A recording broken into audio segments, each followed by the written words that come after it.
여러분 안녕히 주무셨습니까? 참 좋은 아침입니다. 오늘 4월 4일 목요일 말씀으로 드린 오늘의 번째 함께 합니다. 에스겔서 28장 말씀 26절까지 있습니다. 우리는 1절부터 10절까지 같이 읽습니다. 시작. 또 여호와의 말씀이 내게 임하여 이르시되 인자야 너는 두로 왕에게 이르기를 주 여호와께서 이같이 말씀하시되 네 마음이 교만하여 말하기를 나는 신이라 내가 하나님의 자리 곧 바다 가운데에 앉아 있다 하도다. 네 마음이 하나님의 마음 같은 채 할지라도 너는 사람이요 신이 아니거늘 네가 다니엘보다 지혜로워서 은밀한 것을 깨닫지 못할 것이 없다 하고 네 지혜와 총명으로 재물을 얻었으며 금과 은을 곳간에 저축하였으며 네 큰 지혜와 네 무역으로 재물을 더하고 그 재물로 말미암아 네 마음이 교만하였도다. 그러므로 주 여호와께서 이같이 말씀하셨느니라. 네 마음이 하나님의 마음 같은 채 하였으니 그런즉 내가 이방인 곧 여러 나라의 강포한 자를 거느리고 와서 너를 치리니 그들이 칼을 빼어 네 지혜의 아름다운 것을 치며 네 영화를 더럽히며 또 너를 구덩이에 빠뜨려서 너를 바닷 가운데서 죽임을 당한 자의 죽임같이 바닷 가운데서 죽게 할지라. 네가 너를 죽이는 자 앞에서도 내가 하나님이라고 말하겠느냐? 너를 치는 자들 앞에서 사람일 뿐이요 신이 아니라 네가 이방인의 손에서 죽기를 할례받지 않는 자의 죽음같이 하리니 내가 말하였음이니라 주 여호와의 말씀이니라 하셨다 하라. 오늘 우리가 함께 읽은 말씀 중심으로 소원을 소망으로 박멸하자, 소원을 소망으로 박멸하자 라는 제목의 하나님 말씀 증거합니다.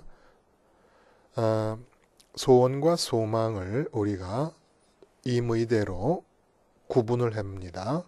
소원은 이 세상에서 살고 있는 동안에 이 땅에서 이루어졌으면 좋겠다라고 하는 바람을 소원이라고 말하고, 소망은 이 땅에서 살고 있는 동안에 하늘에 계신 하나님 아버지로 부자 되었으면 좋겠다라는 것을 소망으로 구분을 합니다.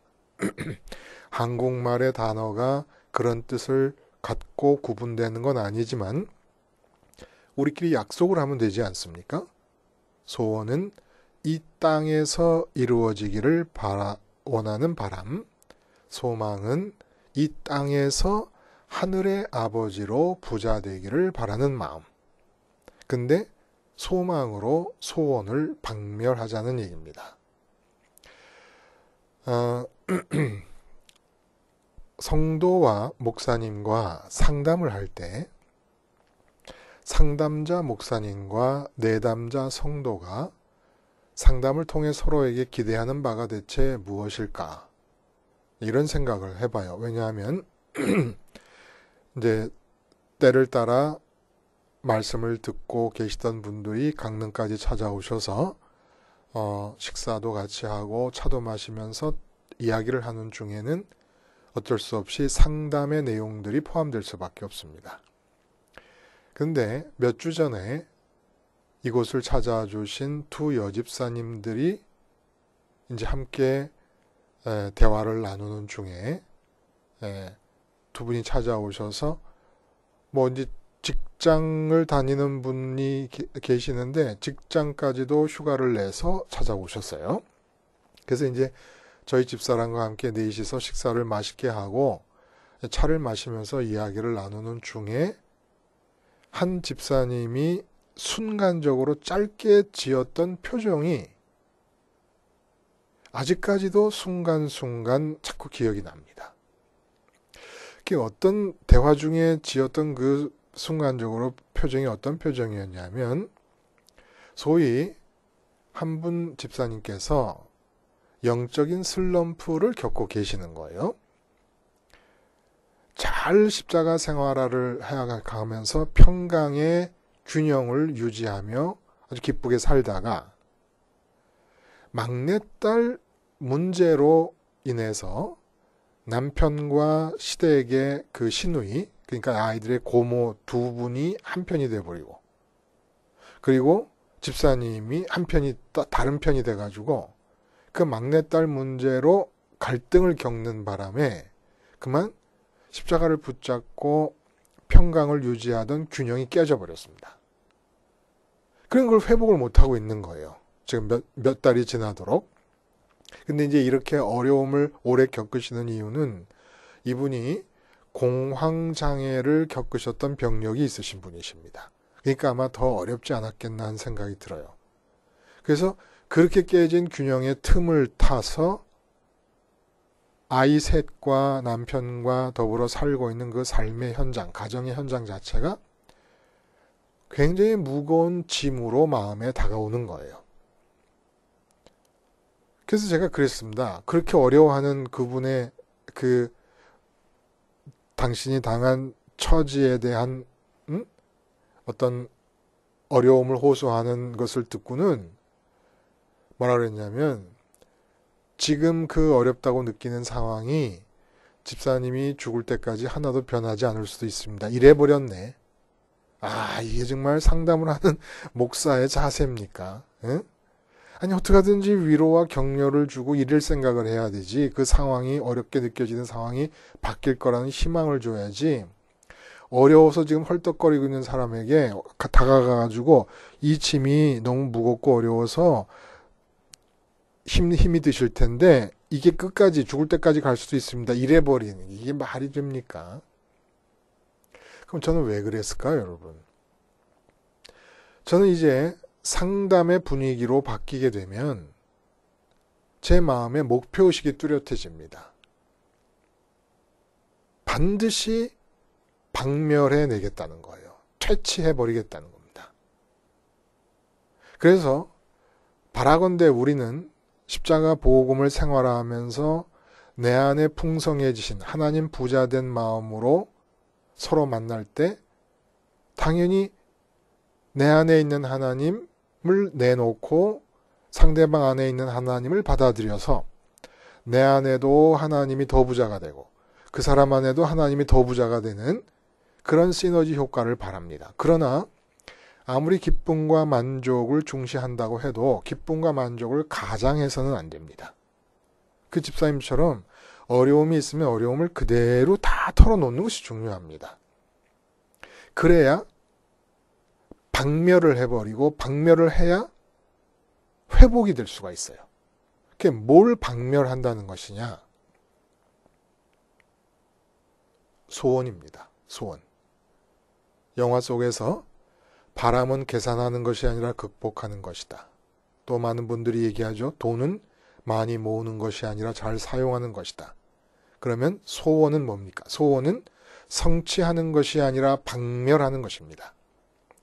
특히 이 세상에 대한 소원, 세상에서 지금과는 다르게 이렇게 바뀌었으면 좋겠다는 소원은 반드시 퇴치하고 박멸해내야 됩니다. 소원은 갖는 것 자체가 엄청난 문제이고, 갖는 것 자체, 소원을 갖는 것 자체가 소원이 이루어지면 더 큰일이 나는 겁니다. 도대체 지금 무슨 얘기를 하는 것이냐? 그래서 저는 이렇게까지 얘기해요. 내가 소원을 갖는 일을 막기 위해서 목사님들은, 성도님들 모두가 다 함께 캠페인을 벌여야 돼요, 우리가. 이 세상 삶에 대해서는 소원을 갖지 말자는 캠페인을 벌여야 돼요. 근데 금연 캠페인을 어떻게 합니까?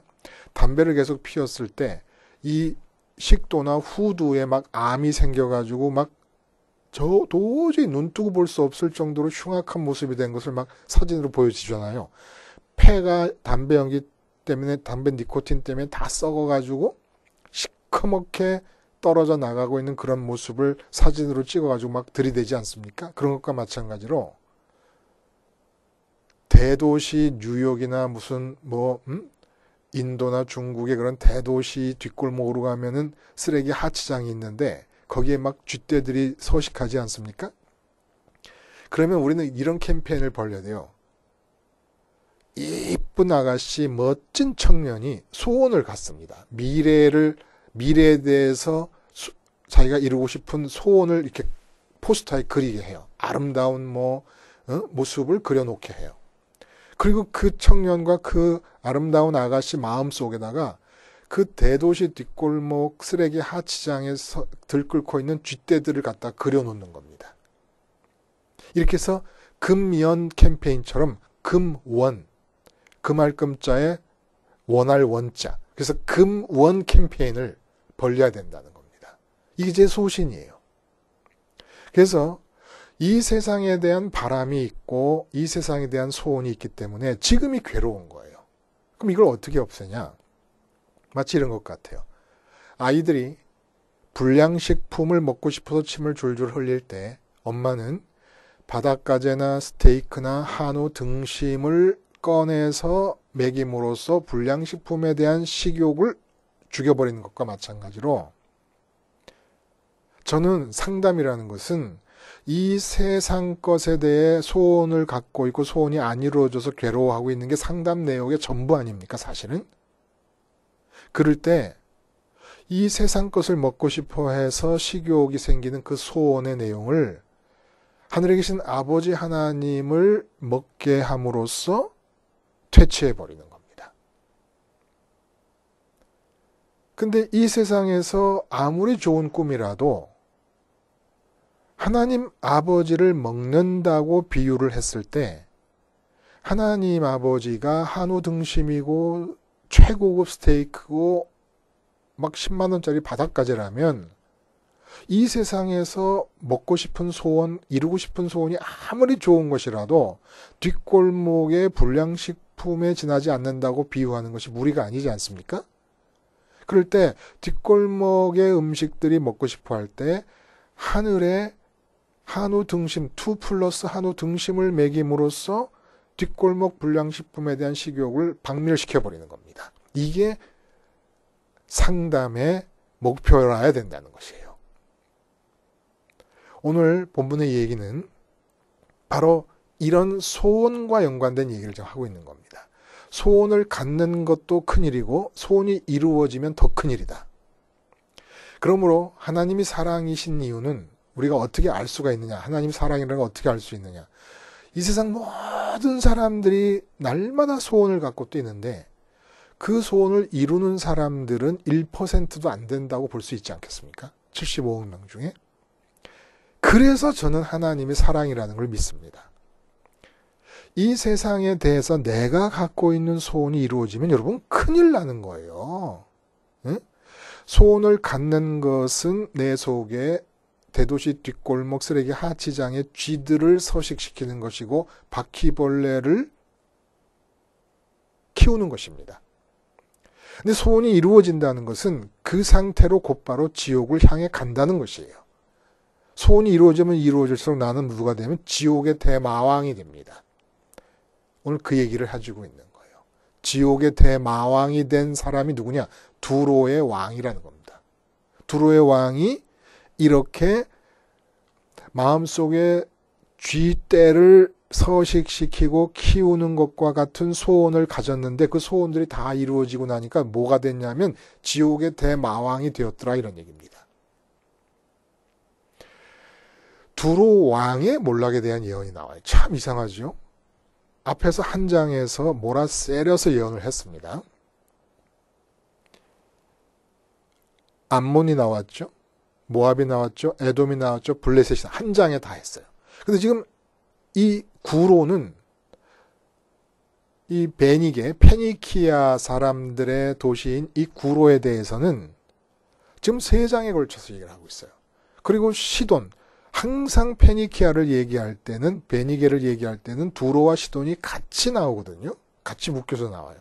시돈은 살짝 얹어서 같이 예언을 해버리고 마지막에 짧게 오늘 우리 지금 보고 있는 이 에스겔서의 28장의 마지막에 이스라엘 선민의 회복이 잠깐 나옵니다. 이건 뭘 얘기하느냐면 두로에게 멸망을 안겨준 영적인 요인들이 있을 거 아닙니까? 그 두로에게 멸망을 안겨준 영적인 요인들만 다 제거되고 나면 그것이 바로 구원과 은총과 축복의 시작이라는 것. 회복의 시작이라는 것을 알려주는 겁니다. 그러니까 이 두로와 연관되어진 영적인 상태가 우리에게 아주 본질적인 통찰을 가져다 주고 있다는 거예요. 그래서 이렇게 세 장에 걸쳐서, 그러니까 여러분 앞에 장에 있는 부분부터 한번 좀 다시 읽어보시길 바래요. 한번 이렇게 말씀을 다시 한번 들어보시길 바래요. 그래서 1, 2, 3 세 장에 걸친 두로에 대한 멸망의 예언이 한 세트처럼 우리에게 아주 귀중한 영적 통찰을 가져다 줘서 이 영적 통찰로 얻는 부정적인 요인들만 제거를 해버린다면 그 자리가 바로 축복의 자리고 회복이 시작되는 자리고 영적 은총이 폭포수처럼 내리는 그런 자리가 된다는 얘기입니다. 자, 그러면 도대체 무슨 내용인데 오늘 이렇게 소원에 관한 얘기가 나오고 소원을 갖는 것도 큰 문제인데 소원이 이루어지면 더 큰 문제다 라는 것이냐. 오늘 본문에 보면 재미있는 표현이 나와요. 2절에 보면 여러분, 인자야 너는 두로 왕에 이르기를 주 여호와께서 이같이 말씀하시되 네 마음이 교만하여 말하기를 나는 신이라 내가 하나님의 자리 곧 바다 가운데 앉아 있다 하도다. 네 마음이 하나님의 마음 같은 채 할지라도 너는 사람이요 신이 아니거늘. 이런 표현이 나옵니다. 여기서 우리가 주목할 것은 나는 신이라 내가 하나님의 자리 곧 바다 가운데 앉아 있다 하도다. 이거는 두로 왕 자신이 직접 이렇게 말했다는 게 아니라 두로 왕의 마음의 상태를 하나님이 보실 때 하나님의 자리에 지금 앉아 있는 것과 마찬가지 상태가 됐다는 겁니다. 그러면 여기서 이상한 것은 왜 하나님의 자리가 바다 가운데일까라는 거예요. 하늘 보좌도 아니고 예루살렘 성전도 아니고 출애굽 후에 시내산에서 결혼 계약을 할 때 선민과 하나님이 그 강림했던 시내산과 같은 곳도 아니고 왜 하나님의 자리가 바다 가운데라고 하셨을까요? 그래서 쉽게 나타나는 오해가 두로가 아시다시피 지중해 해상무역의 왕좌에 앉아 있었기 때문이다. 아니죠. 그것이 바다라는 단어를 연상하게 할 수는 있습니다. 그러나 두로가 지중해 해상무역을 장악했다고 했기 때문에 두로의 왕이 하나님의 자리에 앉았는데 그 자리가 바다 가운데다 이렇게 얘기한 게 아니에요. 성경에 나오는 표현입니다. 하나님의 자리가 바다 가운데라는 것이. 어디에 이런 표현이 나옵니까? 창세기 1장 2절에 태초에 하나님의 영이 수면 위에 운행하셨다라는 표현이 나옵니다. 바로 이 표현을 염두에 두고 하나님의 자리가 바다 가운데라고 얘기한 거예요. 오늘 특이한 것은 우리가 읽지 않은 부분 바로 아랫부분에 보면 13절에 에덴이라는 단어가 나옵니다. 두로 왕의 삶의 형편, 그 개인의 처지, 왕으로서의 개인의 처지를 태초에 있었던 에덴으로 비유를 하는 거예요. 그러니까 에스겔의 지금 이 예언의 표현이 태초에 대한 성경의 기록들을 염두에 두고 이야기를 하고 있다는 거예요. 그러면 창세기 1장 2절에 나오는 하나님의 신이 수면 위에 운행하더라. 이게 바로 바다 가운데에 하나님의 신이 있었으니까 하나님의 자리가 바다 가운데 있다는 뜻이라는 거예요. 그러니까 두로 왕의 마음이 어떤 상태냐 하면 태초에 수면 위를 운행하시던 창조주 하나님의 영이 거하시던 그 자리에 앉아있는 형국이 되었다. 그럼 이게 무슨 뜻일까요? 수면 위에 운행하신다는 말은 문자대로 하자면 하나님의 영이 수면 위에서 암탉이 알을 품듯 하였다라는 뜻입니다. 알을 품고 있는 암탉과 마찬가지로 하나님께서 생각의 알, 계획의 알을 품고 계시다가 그 생각이나 계획을 겉으로 드러내어 말씀만 하시면 수면, 바다로 상징되는 아무것도 없는 무의 세계, 그 세계의 창조가 이루어졌다는 거예요. 그러니까 홍해 바다가 갈라지듯이 그 무의 세계를 아무것도 없는 무의 세계를 상징하는 바다가 홍해가 갈라지듯이 갈라져서 옆으로 벽을 이루어 비켜나면서 그 자리에 하나님이 말씀하시는 것들이 창조되어 들어섰다는 얘기입니다. 근데 두로 왕의 마음이 이 자리에 있었다는 것은 뭘 뜻합니까? 두로 왕의 마음이 일단 자기가 마음 먹고 생각한 것을 겉으로 드러내어 말하기나 뜻하기만 하면 그대로 되지 않는 일이 하나도 없다는 확신과 자신감으로 가득 차 있었음을 말하는 거예요. 그러니까 네 마음이 하나님의 마음 같은 채 할지라도 너는 사람이여 신이 아니거늘. 이 말은 쉽게 말하면 뭡니까? 두로 왕이 자기 삶에 대해서 암탉이 알을 품듯이 소원과 바람을 갖고 있다가 그 소원이나 그 바람을 겉으로 드러내어 말하거나 뜻하거나 시도하기만 하면 마치 하나님이 입으로 말하시는 것들이 다 창조되어졌던 것처럼 다 이루어졌다라는 확신에 차 있다는 겁니다. 그래서 이 상태를 가만히 보면 문제가 진짜 뭡니까, 여러분? 인생의 문제. 원래 인간은 이 땅에서 자기 삶에 대해서 생각의 알을 품는 암탉이 되어서는 안 된다는 거예요. 하나님이 태초에는 물을 상징하는 바다 수면 위에서 암탉처럼 알을 품고 계시다가 그 바닷물을 양쪽으로 홍해가 가르듯이 갈아놓으시면서 창조를 하셨습니다. 그러니까 혼돈과 공허와 무의 세계가 갈라져서 지금 버티고 있는 거예요. 그러다가 내가 내 삶의 수면 위에서 암탉이 알을 품듯이 생각하고 계획하고 바라고 소원하는 것을 수행하려고 하면 혼돈과 공허와 흑암이 덮쳐버리는 겁니다. 근데 사람에 따라서 두로 왕에게처럼 하나님께서 의도적으로라도 자기가 하나님의 자리에서 암탉이 알을 품듯이 자기 인생에 대해서 품고 있는 알들을 다 터뜨리는데 다 뜻대로 됩니다. 이 두로 왕을 통해서 우리에게 설교하시는 내용이 뭡니까? 모든 인간의 가장 완벽한 모델인 거예요. 지금 두로 왕의 형편이.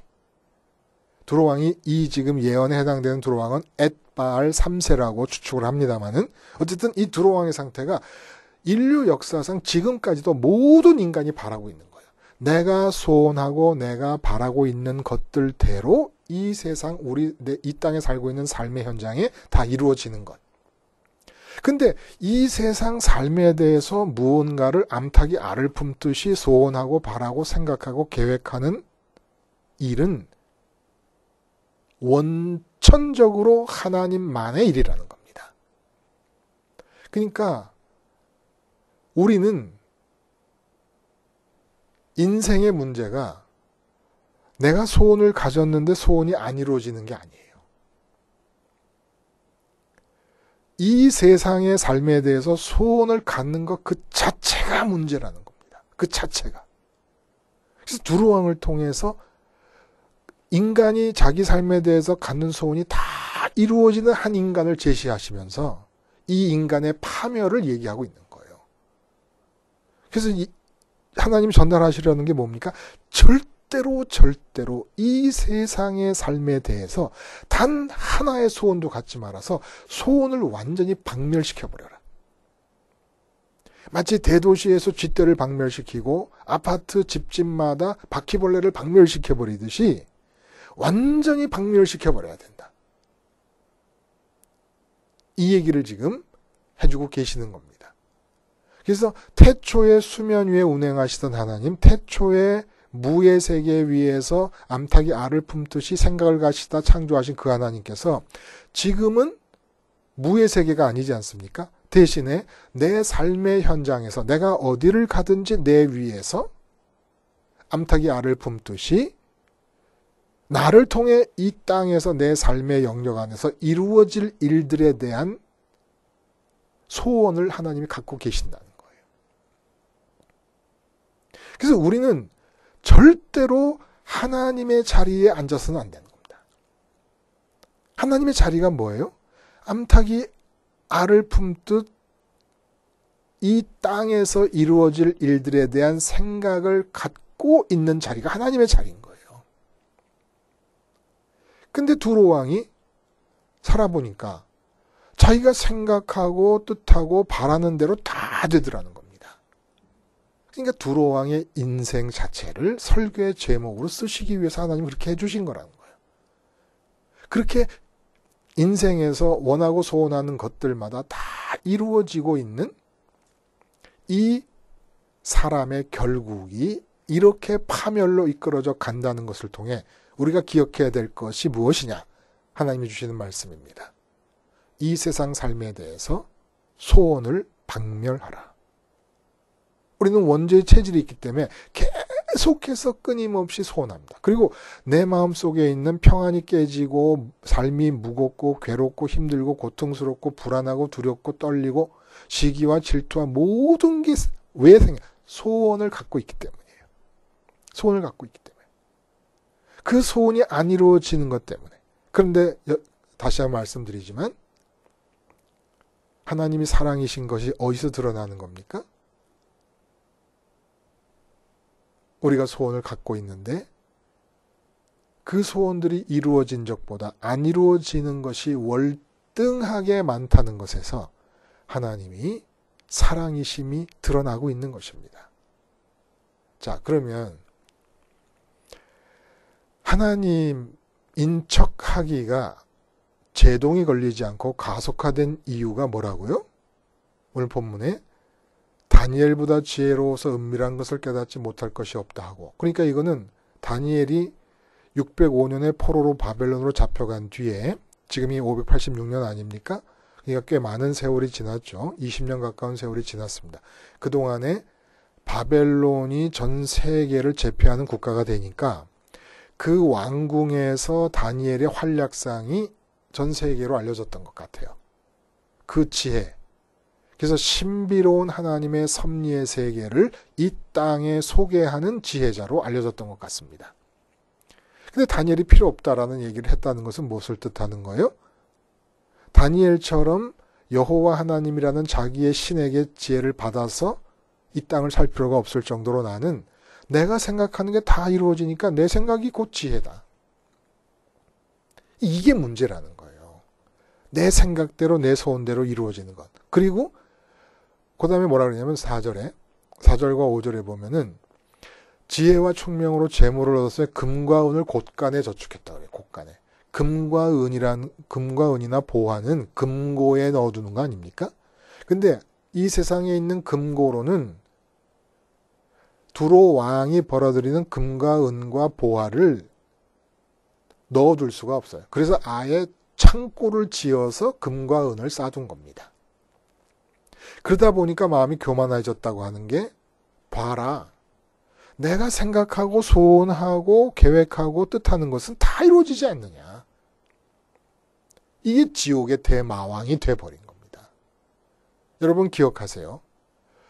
이 세상에서 우리가 이 땅에 태어나서 살고 있어서 75억 인구가 당연히 여기는 것 중에 하나는 이 세상의 삶에 대해 내가 소원을 갖는 것이 너무나 당연한 것으로 여기고 있어요. 소원 안 가졌으면 뭔가 바보거나 뭔가 모자라는 사람이라고 생각할 정도로 당연하게 여기고 있어요. 근데 이게 가장 큰 불행의 이유. 우리는 절대로 이 땅의 삶에 대해서 소원을 가지면 안 되고 절대로 이 땅의 삶을 사는 주체가 되어서는 안 됩니다. 오직 태초에 아무것도 없는 바다 위에 하나님이 암탉이 알을 품고 있듯이 그렇게 지금도 우리 삶의 현장 위에 하나님이 암탉이 알을 품고 있듯이 생각을 품고 계시고 계획을 품고 계신다는 사실을 한시도 잊어서는 안 됩니다. 그럼 우리는 여기서 뭐 하는 것입니까? 이 땅에 살면서 어차피 채워져야 기쁘고 만족한 내 마음을 위해서 하늘에 계신 하나님을 소망하는 겁니다. 소망하는 것. 그래서 이 소망으로 이 땅을 향한 모든 소원을 박멸해 나가는 거예요. 매번마다. 이렇게 해서 땅에 대한 소원이 박멸되지 않는 한 그 소원이 훅 마음에 들어온 상태를 그대로 지나쳐 버려버리면 방향이 결정되어 버립니다. 이제부터 그에게 주어질 미래는 지옥밖에 없습니다. 여러분, 하나님이 살아계신 걸 믿을 거예요? 안 믿을 거예요? 하나님이 살아계신 걸 믿을 거면은 하나님이 어떻게 살아계신 걸 믿을 겁니까? 암탉처럼 내 삶의 위에서 알을 품고 계신 분으로 믿어야 됩니다. 머리털까지 다 세신 바 되셨고 내 문제를 모르시는 것이 없고 나는 몰라도 내 오장육부의 상태를 지금도 하나님은 다 스캔하고 계시는 분이십니다. 그런 분께서 전지전능하심으로 알을 품고 계시고 그리고 그 알을 부화시키려고 하고 계십니다. 이 땅의 삶은 내가 마음으로 손대면 안 되는 거예요. 원래. 그런데 소원을 가졌다. 소원이 이루어졌다. 이건 지옥의 대마왕이 되도록 하나님이 길을 열어주시는 것입니다. 우리는 어떻게 하든지 우리 마음의 괴로움과 불만과 슬픔과 두려움과 여러 가지 부정적인 감정들을 찾아보면 다 이 땅에 이유가 있어요. 이것이 안 이루어졌기 때문에 이것이 이루어질까봐, 이런 것이 다가올까봐 두렵고 불안하고 화나고 분노하고 다 이거 있어요. 근데 그렇게 내 마음이 세상과 연관되어졌을 때 세상의 변화를 소원하지 말고 하늘의 소망을 갖는 겁니다. 그래서 이 지상을 향해 변화되기를 원하는 소원에 대해서 소망으로 박멸을 시켜버리는 거예요. 경험을 말씀드리면 이 땅에서 문제가 일어나요. 그러면 하늘을 소망하는 방법이 정해져 있더라는 거예요. 어떻게 해요?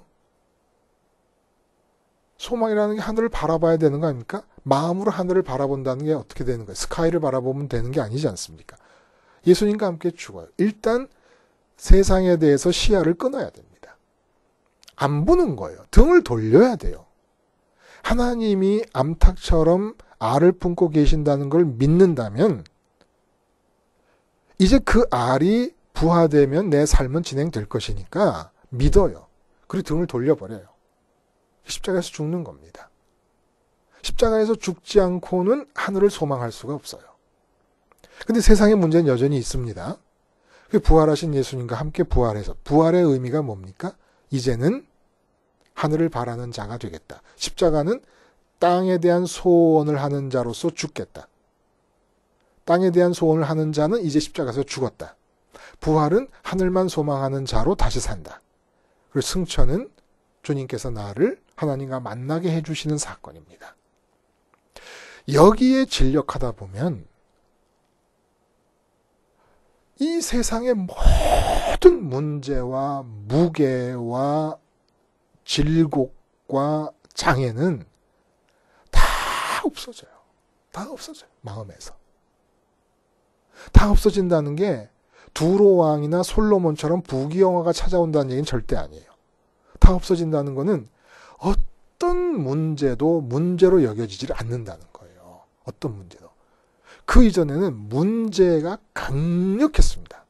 근데 하늘로 마음이 올라가서 내 생애를, 내 삶에서 만나는 문제들을 보면 그 문제가 박제예요, 박제.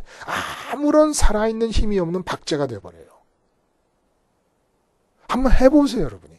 아니, 실제로 빚 때문에 쫓기고 있는 상황이다. 그러면 쫓기는 중에 어디 들어가가지고 십자가 붙잡고 이 돈이 해결됐으면 좋겠다. 돈이 어디서 뚝 떨어졌으면 좋겠다는 소원을 박멸시켜버리는 겁니다. 그러면 그 돈 문제에 대한 하나님의 마음이 암탉이 알을 품듯이 뭔가를 품고 계세요. 근데 그거 상관하지 마세요. 어떤 일이 벌어지든지 하나님이 살아계심을 믿었으면 믿고 등을 돌려버리는 겁니다. 그리고 나는 소원 대신에 소망으로 바꿔버리는 거예요. 그래서 하나님으로 마음이 채워지고 하나님 부자가 되기를 소망하고 기도를 드립니다. 죽으시고 부활하시고 승천하신 예수님을 마음에서 기억하면서 계속 하나님 아버지를 갈구하는 기도를 드립니다. 그리고 기다려요. 이게 기계적인 것이 아니니까. 기계는 누르면 나타나는 거지만 이건 원리지만 인격적인 원리예요. 십자가 생활하는 인격적인 원리입니다. 인격이라는 건 하나님께서 오셔서 만나 주셔야 된다는 거예요. 약속이기 때문에 반드시 만나 주시지만 하나님이 만나 주시는 때가 있어요. 내가 마음속에서 많은 부분이 정리가 되도록 만들어 주십니다. 십자가를 붙잡고 있는 동안에. 하나님께서 만나실 수 있을 정도의 마음의 상태가 되도록 마음의 변화를 일으켜 주시고 마음을 청소해 주시고 그런 것이 괴로움으로 진행될 수도 있고 뭐 여러 가지 감정으로 진행될 수도 있어요. 근데 하여간 붙잡고 있는 거예요. 세상 안 보는 겁니다. 왜냐하면 하나님 살아 계시니까. 내가 본다는 거는 하나님이 안 살아 계신다는 거예요. 하나님 살아 계시는 걸 안 믿겠다는 겁니다. 하나님이 암탉이 알을 품듯이 내 삶에서 뜻하시는 바가 있다는 것을 안 믿겠다는 거예요. 내가 보고 내가 소원한다는 것을. 소원하는 게 여러분 내 마음속에 대도시 쓰레기 하치장의 쥐들을 끌어들인 것이에요. 금연과 마찬가지로 금원을 반드시 해야 됩니다. 담배 피시면서 담배를 못 끊고 집사님 장로님 되신 분들 당장 담배가 안 끊어지더라도 금원부터 한번 해보세요. 금원부터. 이 세상을 향한 소원 자체를 없애고 내가 마음으로 하나님 부자만 되게 해주세요. 육체는 니코틴에 중독이 되어 있는 상태라도 마음으로 하나님 부자가 되게 해달라는 소망을 가져보세요. 담배도 끊게 될 것이고 그 외에 다른 모든 변화도 함께 따라올 수 있을 것입니다. 여러분, 이 세상에 대해서는 이렇게 되면 좋겠다 저렇게 되면 좋겠다 바람과 소원을 박멸시키고 퇴치시켜야 됩니다. 너무너무 전후 맥락이 없이 들으면 세상 사람들은 기절할 일이에요. 저 사람이 미쳤다 그럴 거예요 아마. 어떻게 이 세상에 대해서 소원이 없고 바람이 없을 수 있겠느냐. 그러나 지금 여러분 말씀 듣고 계신 여러분은 전후 맥락을 알고 계시지 않습니까? 단 하나의 소원도 박멸해서 아주 끝장을 봐야 돼요. 그리고 그 모든 소원을 박멸하기 위해서는 십자가를 통한 하늘 소망으로 바꿔버려야 됩니다. 그러면 여러분이 이 세상에서 컵라면이 먹고 싶어서 침을 흘리던 여러분에게 하나님이 하늘의 한우 등심, 하늘의 바다까지 천국에서 준비된 스테이크를 제공해 주실 거예요. 이것을 사도 바울은 범사에 감사하라는 말씀으로 바꿔서 표현을 한 것입니다. 이 세상 모든 일은 세상 사람들 눈에는 컵라면처럼 보여도 하나님이 품고 계시던 알이 부화한 것이라면 그것은 한우 등심이고 바다까지라는 거예요. 내가 지금 돈 없이 살고 있고 그렇지만은 하나님께서 지금 형편을 주신 것이 알을 품고 계시다가 부화시켜서 나타난 것이라면 그것은 빌 게이츠 앞에서 우리가 고백할 수 있다는 거예요. 당신은 컵라면이라면 당신의 처지가, 내 처지는, 이 돈 없는 이 처지는 바다까지요, 최고급 스테이크요, 2+ 한우 등심이다. 그렇게 느끼고 확신하게끔 해준다는 겁니다. 그리고 그것이 진실이고, 두로왕, 생각한 대로 다 이루어졌어요. 그리고 죽습니다. 멸망합니다. 지옥의 대마왕이 돼서. 소원을 품고 그 상태를 유지하는 순간 내 인생의 방향은 지옥을 향하게 됩니다. 소원이 이루어졌습니까? 지옥의 대마왕의 자리로 서서히 가까이 다가가고 있는 겁니다. 하나님으로 배부르고 하나님으로 부자 되겠다는 하늘 소망으로 이 땅을 향한 소원을 박멸하시되 반드시 십자가를 붙잡음으로써 박멸과 소망이, 소원 박멸과 소망을 성취함이 동시에 이루어지는 이 기적 같은 십자가 생활화의 삶을 오늘도 사실 수 있기를 바랍니다. 기도하시겠습니다. 하나님 아버지, 소원 없이 산다면 세상은 미쳤다 할 것입니다. 그러나 소원을 갖고 사는 것이 정말 영적으로 미친 것임을 우리가 잊지 말게 해 주시옵시고, 십자가 생활화를 통하여 세상 소원 박멸하고 하늘 소망 성취하는 은혜의 주인공들이 되게 해 주시옵소서. 예수님의 이름으로 기도드리옵나이다. 아멘.